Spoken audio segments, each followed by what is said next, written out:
Trabaho sa baryo. Ako si Tony. Nakatira kami sa isang liblib na baryo sa Maynila. Tahimik ang aming lugar. Masyadong tahimik minsan. Parang may itinatago. May kapatid akong mas bata pa sa akin. Ngunit siya'y nawala isang gabi at hindi na namin muling matagpuan. Halos araw-araw ay ako lamang mag-isa sa bahay dahil ang aking mga magulang ay pumupunta sa bayan upang magtrabaho. Kapag tinatanong ko naman kung ano ang kanilang trabaho, agad silang nagagalit. Huwag ka na ngang tanong ng tanong, maiwan ka dyan at kami pupunta na sa bayan, sabi nila. Simula noon, hindi ko na sila muling tinanong, ngunit palagi kong iniisip kung bakit ganoon sila. Isang gabi, umuwi sila na may dalang plastik. May laman itong karne na luto na raw nila. Karne ng baboy yan, sabi ni nanay. Ngunit nang matikman ko, kakaiba ang lasa. Parang matamis na mapait.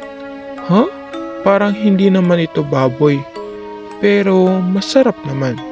Bulong ko sa aking sarili habang ngumuya. Kinabukasan, ganoon ulit. May dala silang karne, parehong lasa, parehong amoy. Dito na pumasok ang aking kuryosidad. Kaya nang umalis sila kinabukasan, sinundan ko sila ng tahimik. Ano ba talaga ang trabaho ng aking mga magulang? Tanong ko sa sarili habang dahan-dahang naglalakad sa madamong daan. Ngunit sa halip na sa bayan sila pumunta, napansin kong lumiko sila patungo sa kakawiyan doon sa bahaging bihira kong mapuntahan. May isang lumang bahay doon, luma na at may kalawang na ang bubong. Dahan-dahan akong lumapit at sa maliit na sigwang ng pinto, sumilip ako. Nanlaki ang mga mata ko. May laking ref sa loob, mga mesa at mga kutsilyo.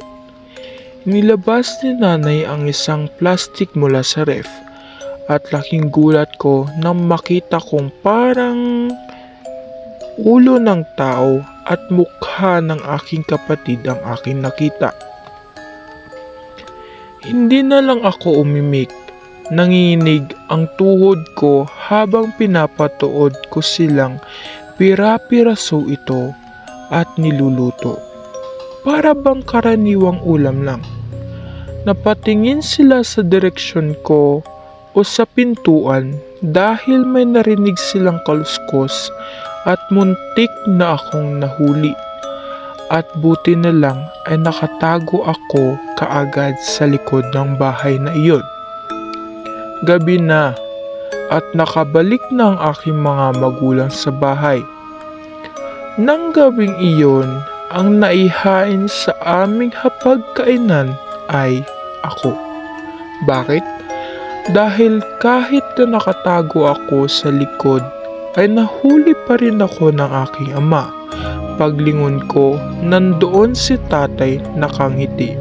Anak, buti naman at sinundan mo kami. Malamig niyang sinabi.